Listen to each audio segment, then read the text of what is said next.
Welcome to the EFC webinar on the Canada Summer Jobs Grant situation. My name is Karen Stiller. I'm an editor with Faith Today magazine. We're joined today by Julia Beasley, Director of Public Policy for the EFC, and Barry Bussey, Director of Legal Affairs for the Canadian Council of Christian Charities. We know that you have lots of questions and we want to get to those really quickly. You can use the chat option on your screen to send in questions, and we will try to deal with as many of those as we can. We're not the only thing happening today with this situation. There's also an interfaith statement being released today at 1 o'clock, signed by 80 religious leaders. And at some point during this webinar, we will put up the link that you can also watch that live online. So welcome, Julia and Barry. Thank you. We know a lot of Canadians are talking and thinking about this situation. So first of all, Barry, can you bring us up to speed? Where are we today? What has changed? What's the most current information? Well, just recently, the Minister, Patty Hajdu, called a number of religious organizations, including the Canadian Council of Christian Charities, and she spoke to us Monday evening. We had no idea that on Tuesday morning there was going to be a release of a supplementary information. And the minister shared with us the background as to why the government brought this forward in the first place. She mentioned that the government had received complaints from organizations that were using graphic illustrations with respect to abortion that many people found offensive. She also informed us that there were complaints about camps, religious camps, where LGBT community were not allowed to be as campers or as employees, and that was reason why they decided that they were going to revamp this year's program and have an attestation requirement that those who are receiving the monies would not be, in fact, going against government policy on this. We shared with the minister our concerns and so forth, and anyhow, then the next morning we got the supplementary information, wherein the government listed, some definitions to three of their terms: organization, core mandate, respect, but then also gave 5 examples. And our listeners may be interested in looking that up. I think you provided a link.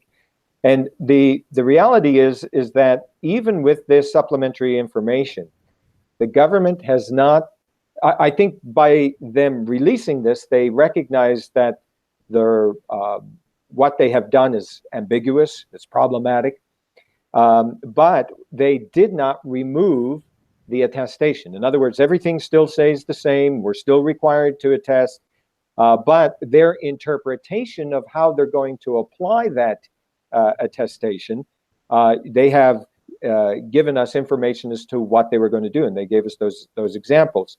Now, one of those examples, example number 4, is one that caught everyone, I'm sure, by surprise, on the idea that the camp does not welcome LGBT young people. The camp is not eligible to apply. Now, what does it mean that the camp is not welcoming?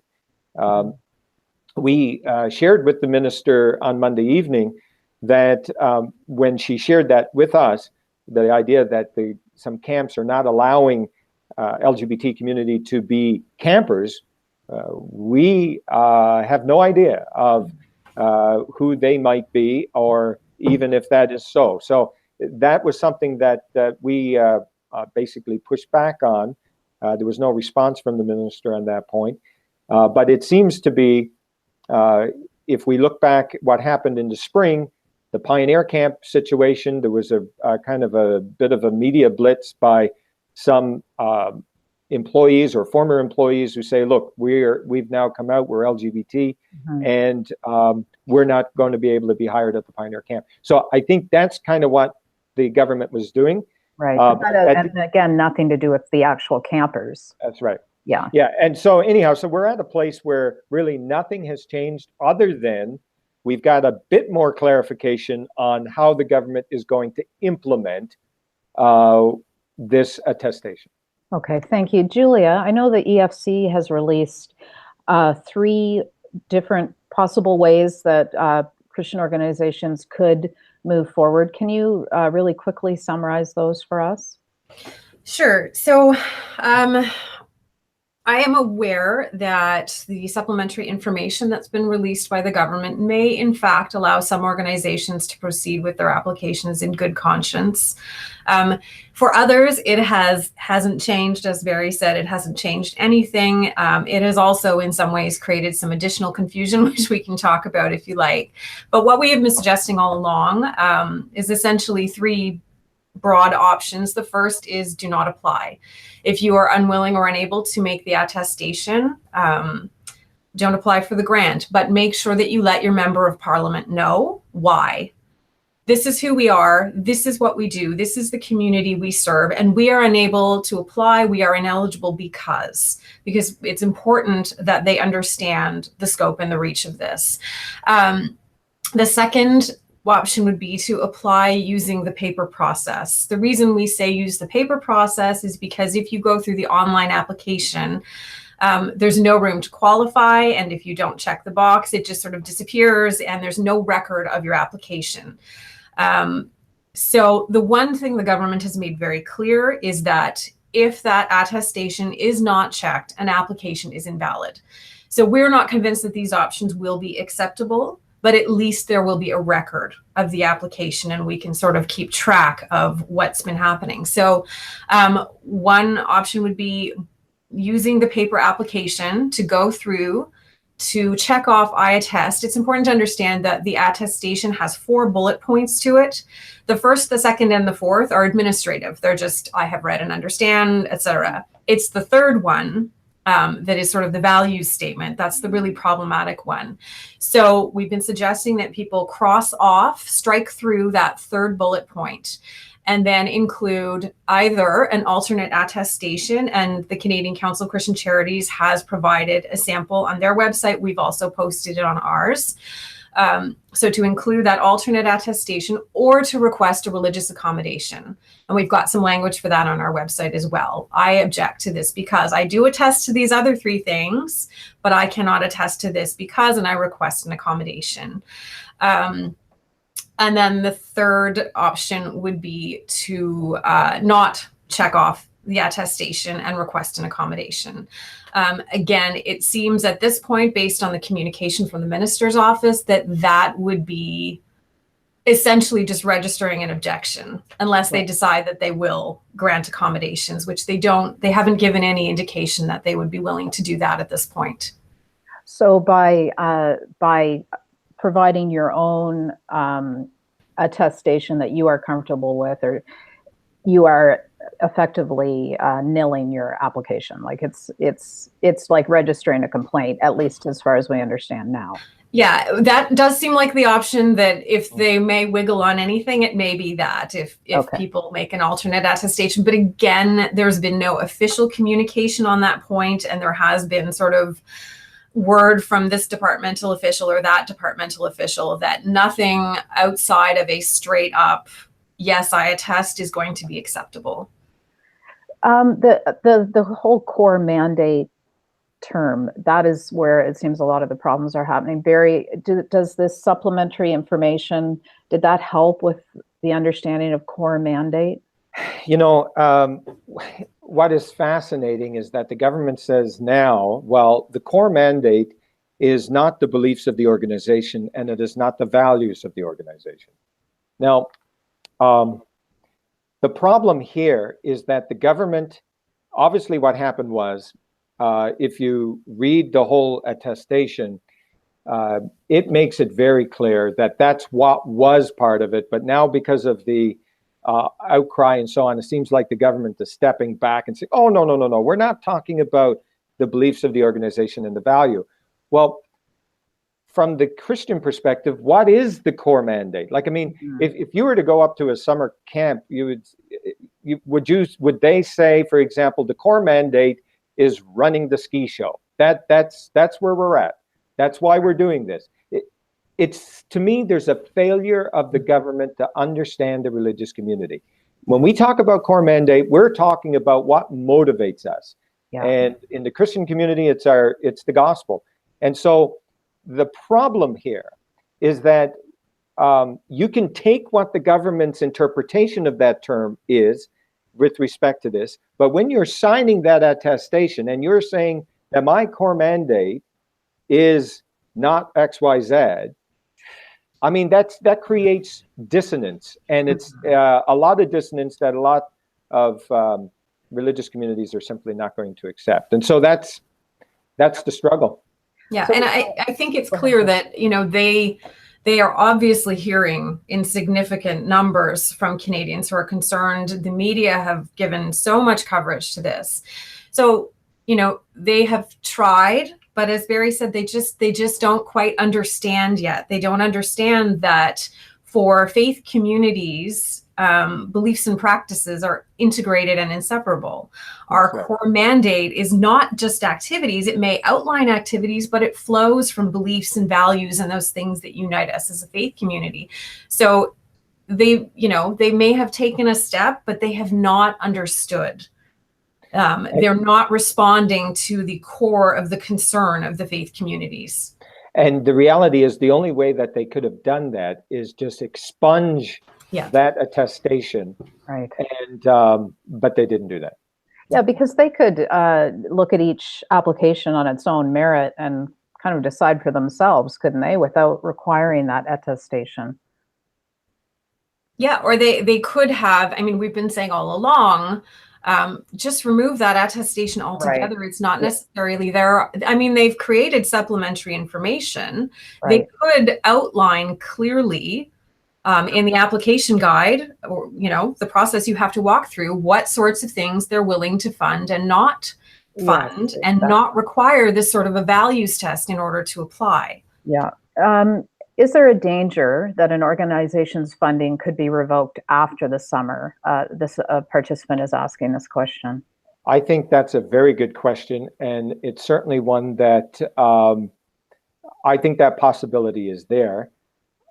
If an organization says, well, you know what, I'm just going to go ahead and I'm going to attest, and knowing full well, for example, some of the items here that the government points out that's not going to be eligible, knowing that your camp, for example, falls into the line that the government is saying, look, it's not eligible, there is no question that subsequently, I don't know how government would do it or if they would do an audit or whatever, but even if there's a complaint, obviously this government is paying attention to complaints. And you can rest assured that those who have a particular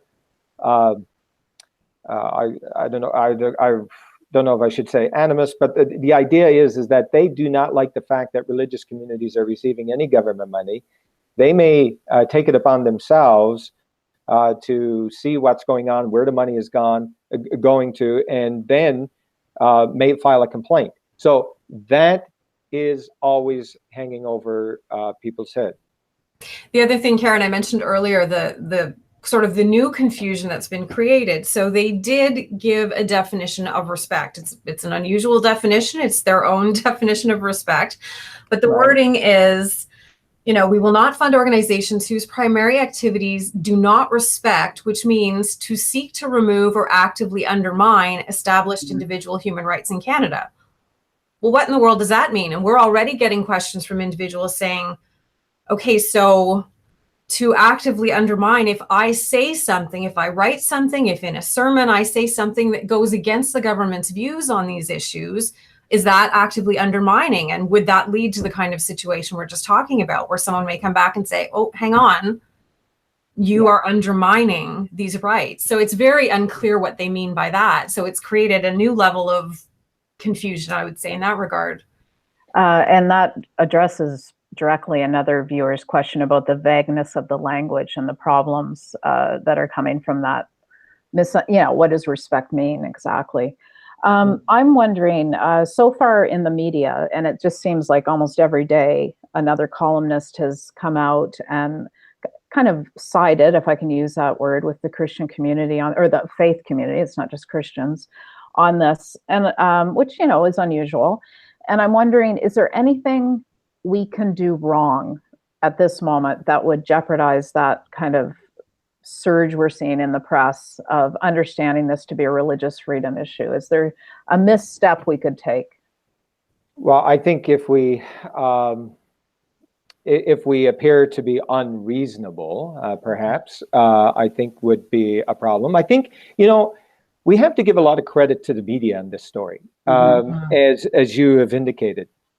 I am so pleasantly surprised that when I'm being interviewed, and I've been interviewed a number of times, as well as Julia, how receptive the reporters are to our position.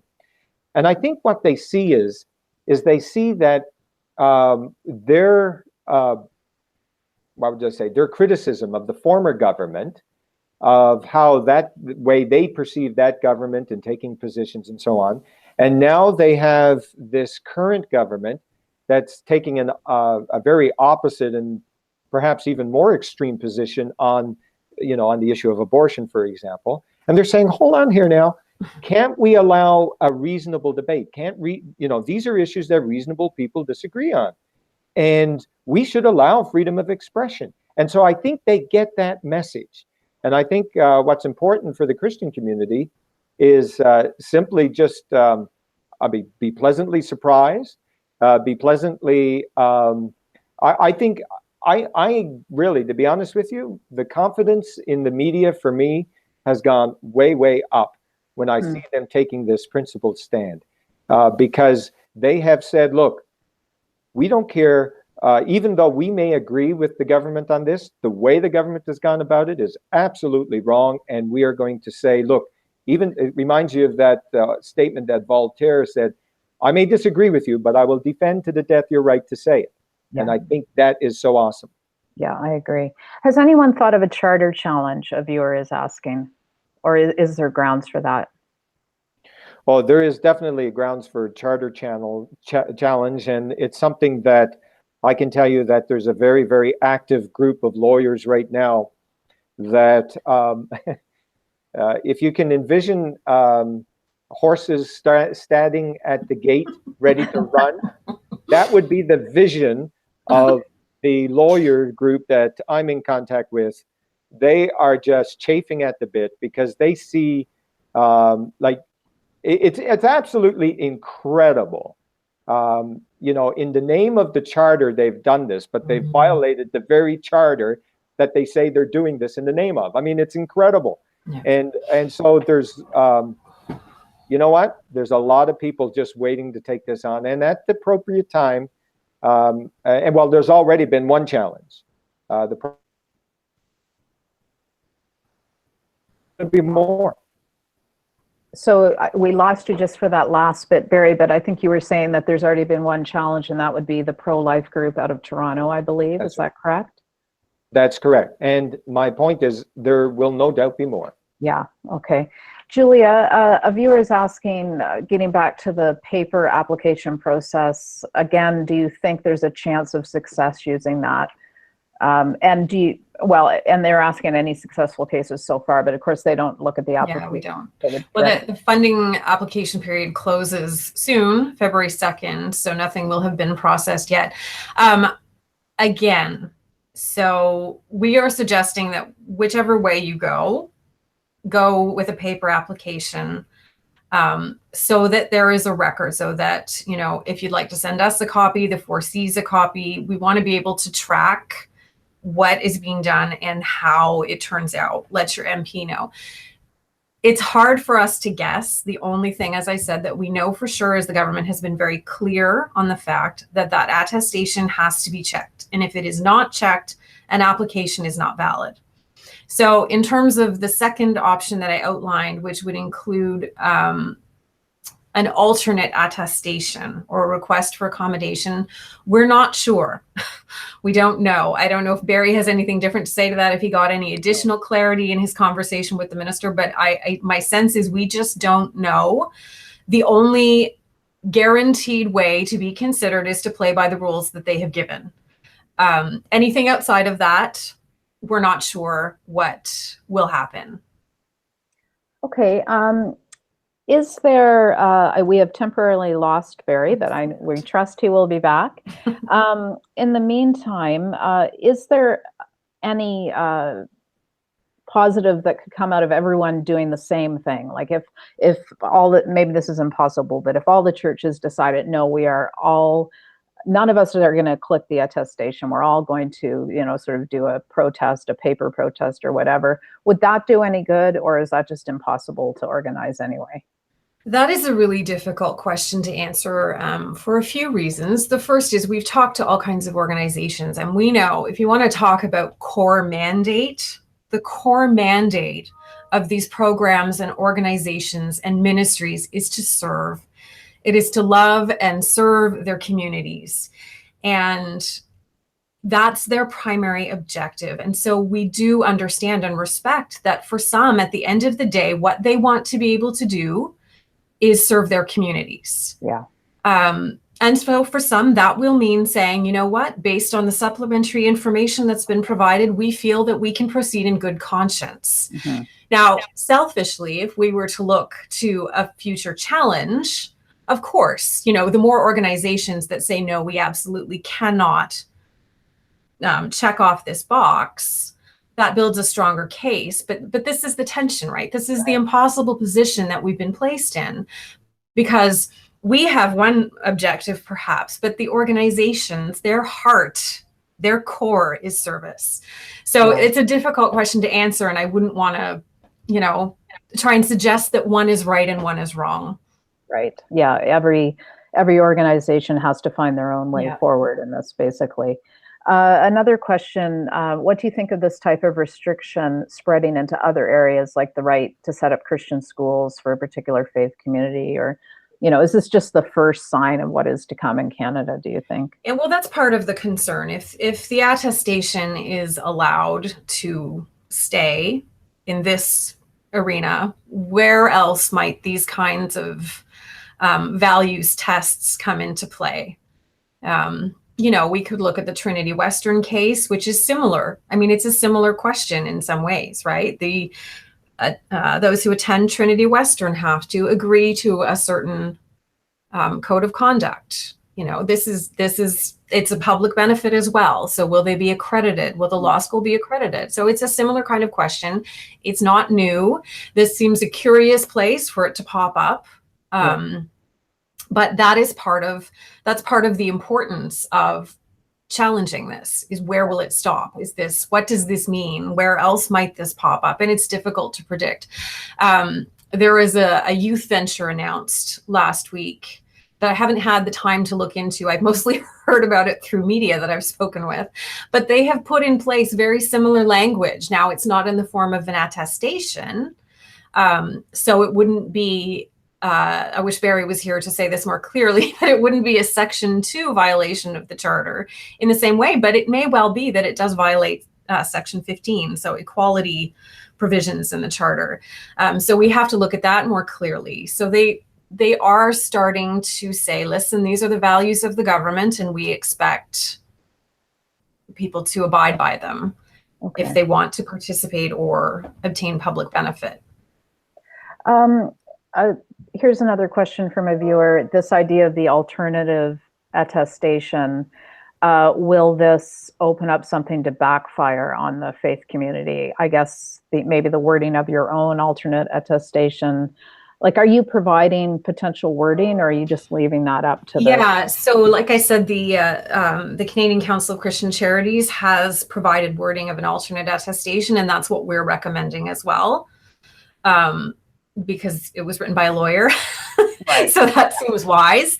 Yeah. I'm not sure whether others are writing their own alternate attestations or not. We do recommend in our options document, whatever you do, it is wise if you have a lawyer that sort of your organization consults with regularly, that you should get legal advice on how to proceed. But we do have samples. It's the same sample on our website and on the 4Cs website if people are looking for language for an alternate. Okay, good. And we are working to get Barry Bussey back, but we're just going to keep forging ahead, of course. Oh, he's back. Welcome back, Barry. Yeah, sorry about that. Looks like I ran out of data, but now I've got it recharged. Excellent. just in time for a question specific for the 4Cs. You touched on this, but has the 4Cs considered a collective challenge from any Christian groups denied funding after the grants are announced?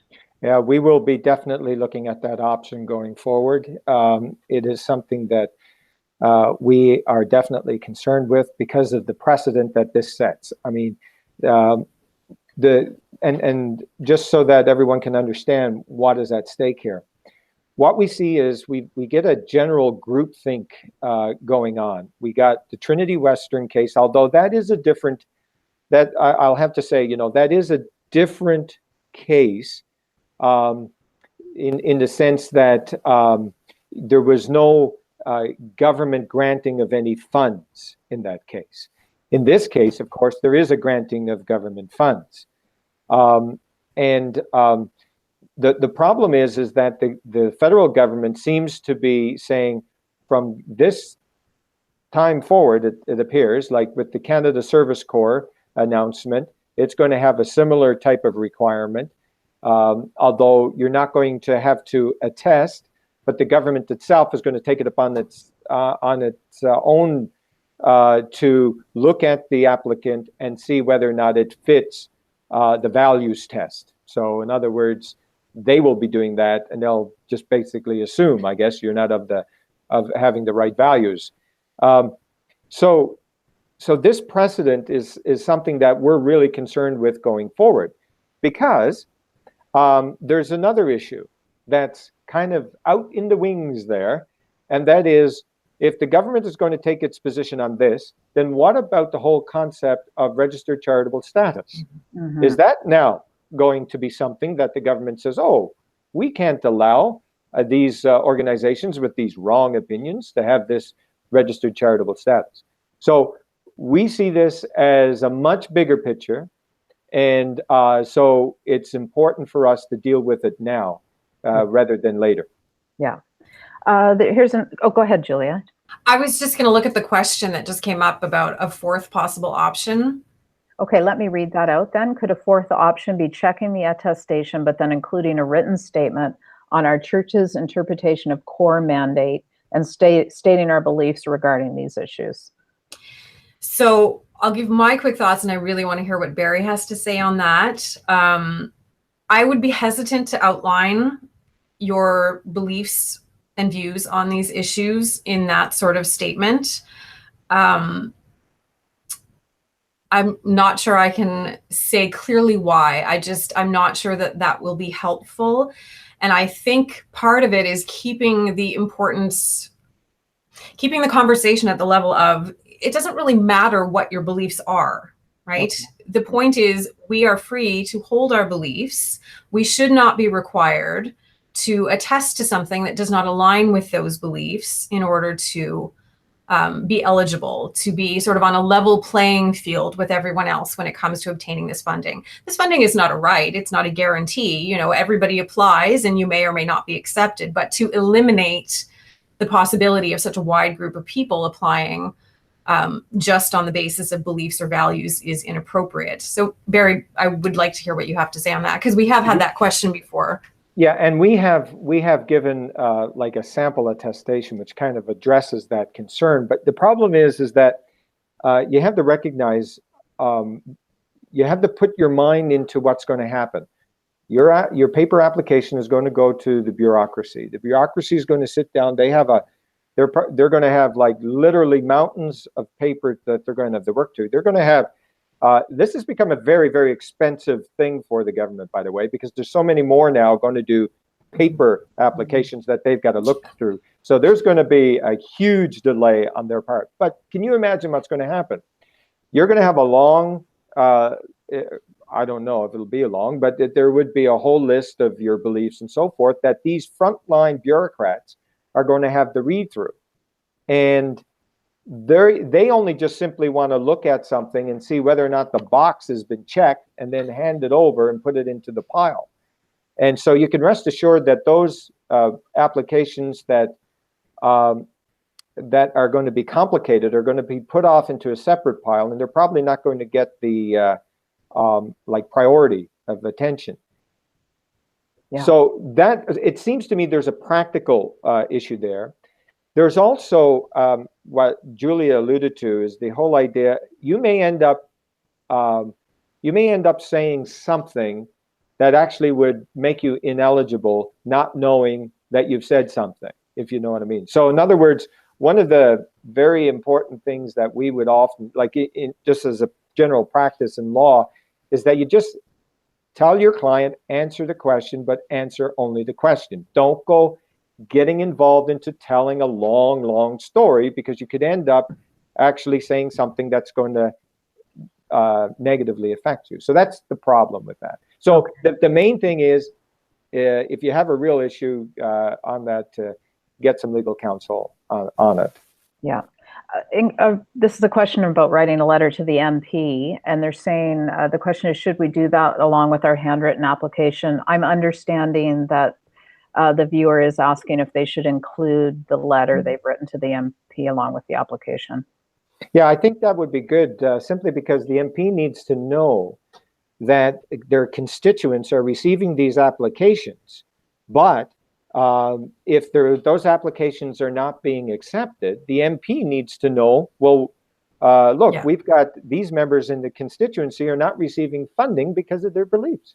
Okay. Yeah. So copy everything and Copy everything. Yes. So what will happen is an application only makes, it's the MP who approves at the end of the day, but the application will never make it to their desk if the people at Service Canada do not approve it. So that's why we're saying, and the Four Cs is suggesting, make sure you let your MP know, whatever route you decide to take, make sure you let them know so that they know. Because otherwise, if it doesn't come across their desk, they're going to have no idea of the organizations that have been affected. Yeah. Okay, another question is, if there is a collective action against the government, after the dust settles here, what action can the Christian community take to participate? And I would like to just broaden that. For us, obviously, we are the Christian community. That's what we're talking about. But it's not just the Christian community who's being impacted, correct? That's correct. Yeah, there's a whole bunch. In fact, right now where I am, I'm at the St. Benedict Church here in Etobicoke, where in just a few minutes there's going to be a press release and a press conference. And amongst the groups, some of those who are here that I'm looking through are from the Muslim community, the Sikh community, and so on. And so they recognize that this is much broader than just simply the Christian community. Yeah, yeah. There has been a little bit of pushback or discussion about, well, this is what you get for relying on government funds, and maybe it's time for churches and faith groups to just cut that off completely. How do you respond to that, Barry? Well, I think that's a very fair question, and it's one that we've often had to deal with throughout the history of Christianity, really. So my thinking has always been, if Caesar, if Nebuchadnezzar, if they all want to give, Artaxerxes, if they all want to give money for the cause and there's no strings attached, then why not accept it? However, the moment that you got these various strings attached, then you really need to seriously ask the question whether or not you ought to accept it. And I would have to say, from my perspective, there's a very strong case to say no. I mean, we have to begin looking about what does it mean not to have government funding. I was a lawyer involved in the Newfoundland school situation where we had church schools receiving government money. The government suddenly decides, okay, we're going to take away this money. And they even ran a referendum. They got public opinion on their side. And there was really nothing the church's community could do. And what's happened, unfortunately, in Newfoundland is that as a result of the government money being taken away, I don't think, there may be one Catholic private school. I think that'd be about it in the entire province, from my recollection of what the current state is. So we can get too reliant on these funds. And when it's removed, then the whole house comes down, as it were. That's a problem. And I think we have to be seriously considering about what does it mean if we lose government support in all the various facets. Yeah. Julia, anything to add to that? No, I don't think so. I mean, I agree with Barry. And I think, for the moment, what we say is that if this funding is available, it needs to be available on a level playing field. Again, not all organizations would apply for this, but I think this has been one area where, in terms of strings, it's been, which is the reason a lot of churches and organizations have applied for it. There haven't been a lot of strings where there might be in other areas. But the real concern for the moment, I think Barry's right. We need to prepare. We need to be mindful of where things may go, and we need to be prepared for that. But for now, the issue is, if this funding is available, it needs to be available on a level playing field and not determined on the basis of, a values test. Yeah. And for like church goers who make donations or tithe to their church, there'll come a point where we need to think about how important our income tax receipt is to us, in terms of absolutely. That's where the rubber might hit the road for a lot of us. Yeah. Another question about a viewer is interested in you commenting further on the risks regarding charitable status for pro-life organizations, given this precedent. Well, I think the Abortion Rights Coalition of Canada has come out with a press release calling on the government to take away the charitable status of pro-life organizations. And that is significant because it was that same organization that really helped create this situation we're in now. They called upon the government to take away the funding on the Canada Summer Jobs Program to those groups. So now they're saying, okay, well, now let's go to the next step. Now that you've got them off of the Canada Summer Jobs, let's take them off of registered charitable status. Now, what is fascinating with this is that the reason why they're going to take, or why they're upset, is because they don't agree with this community. Because they say, they're out there promoting and advocating their views. Well, if the government were to be fair on this, then they ought to apply it then to the other side and say, okay, well, you know what? We're not going to have any political activity. We're not going to have any advocacy on this issue because it's so divisive, or whatever reason they want to come up with, as long as it's a fair reason. But they're not doing that. They're choosing sides in this battle. And that is what is so problematic. And that is why the pro-life community has already filed action on it. And it'll be absolutely, I'm just like waiting every day for the decision of the federal court of the hearing that was held just on Friday here in Toronto on this issue. And it will be very interesting to see what the court says on this. Yeah, definitely. The clock is ticking, and we're about 20 minutes away from your press conference in Toronto at 1, Barry. Yeah. Can you share with us what you hope will be the result of that press conference? Well, I hope that the government finally realizes that this is more than a mere kerfuffle. This is something that this government simply does not understand the religious community, and it needs to recognize that you can't just be glib about religious beliefs on these matters. This goes to the core mandate, not as the government defines it, but as the religious community, as the English language defines it. And so I'm hoping that there will be some understanding from the government with respect to this. This is an unnecessary controversy, absolutely unnecessary. And I think what the government needs to realize is that the religious community is very thankful, as a community, very thankful for the government supporting all of the various activities, from the city street missions to the summer camps. And it is something that brings about a benefit to the common good. But we need to be working together, not against each other. And when the government makes these ideological stands, it's really pitting one side against another, and it's just an unfortunate thing.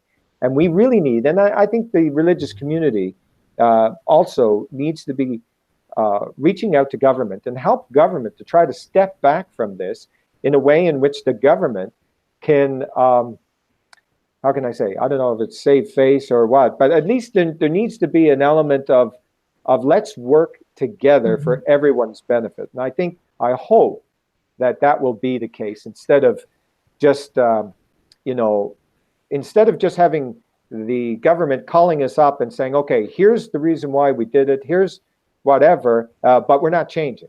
Right.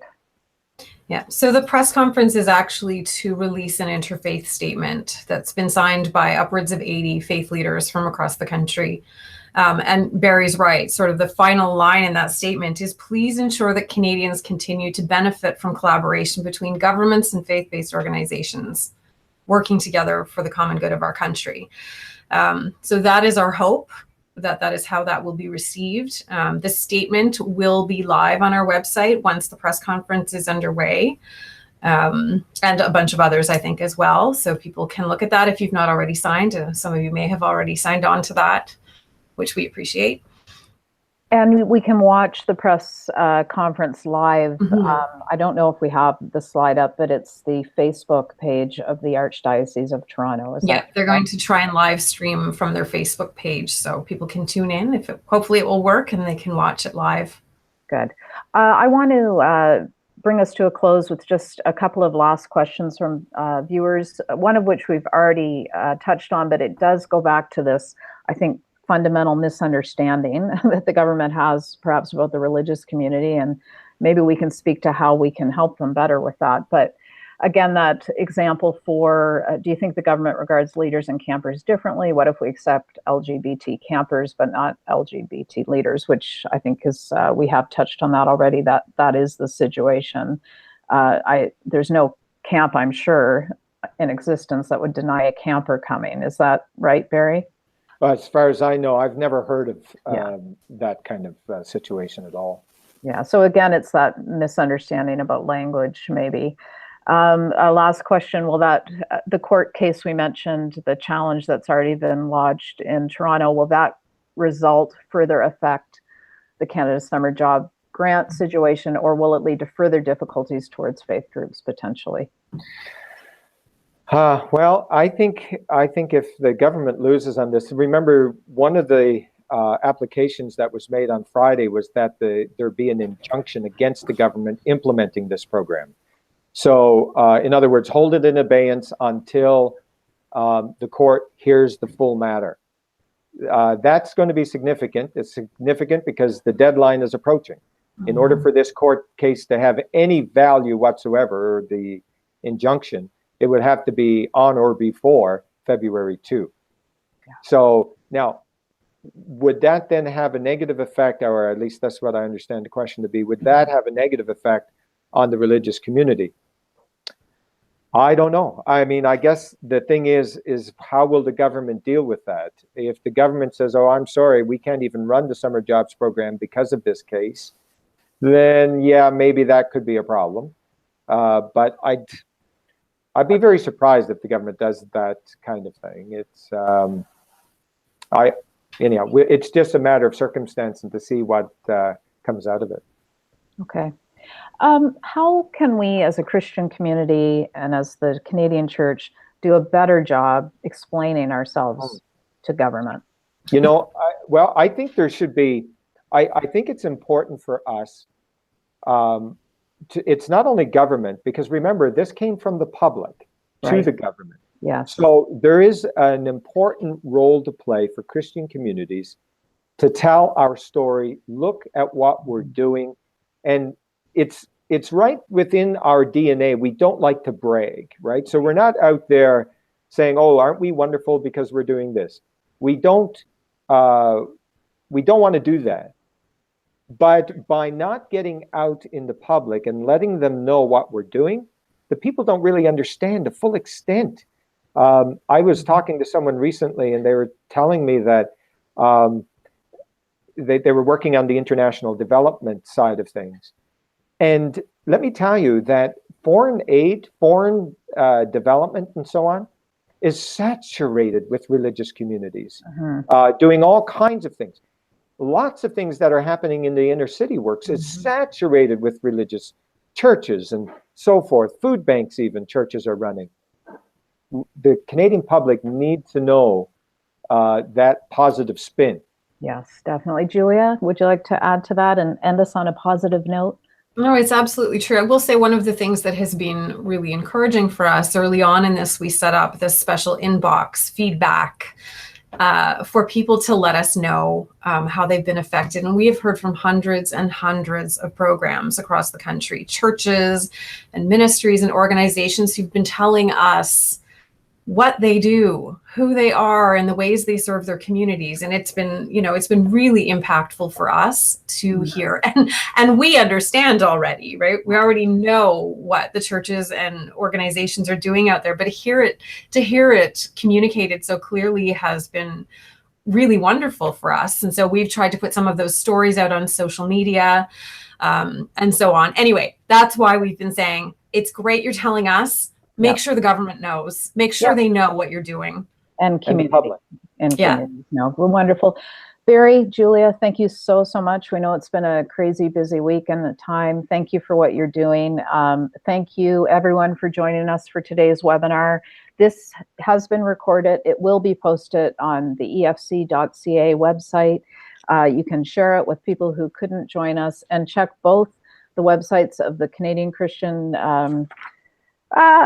the 4Cs, Canadian Council of Christian Charities, and the Evangelical Fellowship of Canada for updates. And if you can watch that press release at 1, please do that.